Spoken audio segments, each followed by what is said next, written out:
Hey guys, Dr. Holly here from ChiroNumbers.com. Happy Friday. Let's jump right into it. So, this is week 3 in the series of starting up my business in approximately 6 weeks.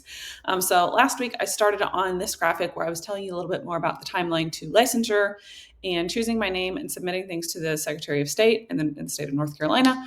And so, I told you last week I was going to tell you about an error that I made. So, when I sent off, so in the state, you have to get your name approved by the Board of Chiropractic Examiners. When I sent off that paperwork, I hand wrote it. So when I put the little and sign, it looked like a plus sign. So the board sent it back to me. They typed it up and they put a plus sign.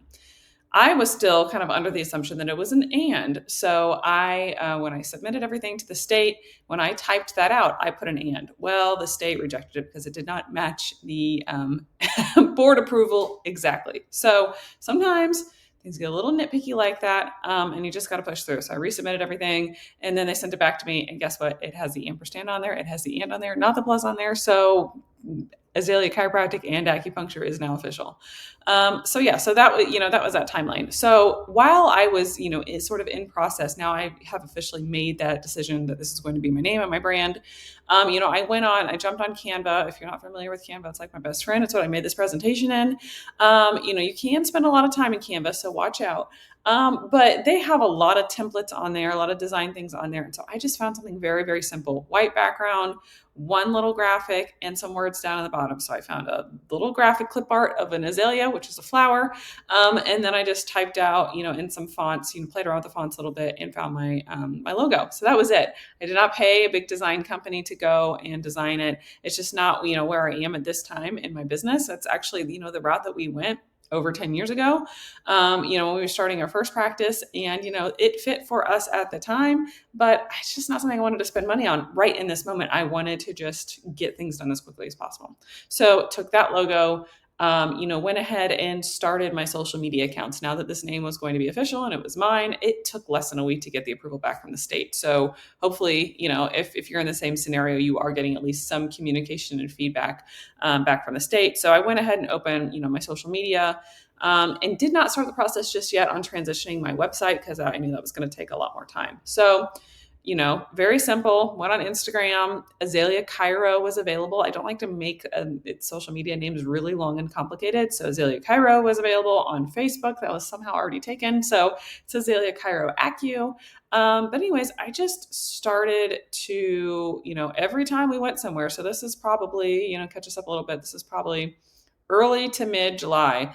Every time we went somewhere and supported a local business, I was going on, I was following their page, I was checking in, I was tagging them, whatever, all the terms, okay? And just started to spend a little time on Instagram and finding people who I want to follow. So finding, other pelvic PTs that I have already networked with and become friends with in this town. And again, I met them all on social media, just following, gyms that are catered towards women and, the other ideal demographics. So really have to think about who are the people you're going to serve, and then who else are they following, right? So I could just start to build this little bit of a community online, and then also, sort of map out for me, like, what are other businesses that I personally want to support and network with. So all that was sort of happening in early to mid July, and then I decided to go ahead and reach out to the SBA to get a mentor. So there's 2 different avenues that you can get local mentors. Sometimes it's done through a college and sometimes it's done through a chamber of commerce. So I actually went through both. I was assigned to SCORE mentors, and that was through the Chamber of Commerce. And I was assigned to SBTDC mentors through the local college here. And so I had both of those meetings. One really great fit. It was 2 women that worked at the college.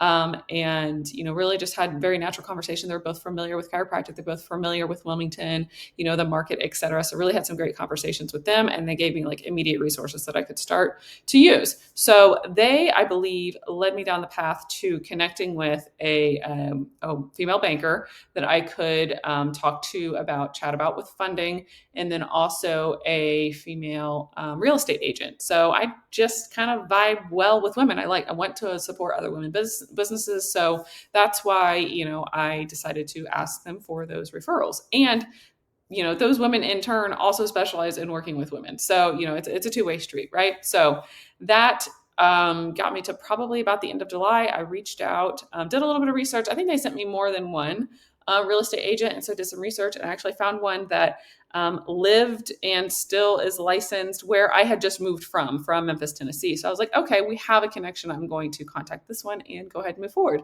So that's it. That's my 5 minutes. So I gave you a little bit of picture about what was happening in the behind the scenes, like in the month of July. And I'll speed you up next week on when exactly I signed the lease and when I started it. All right. So have a great weekend, everybody.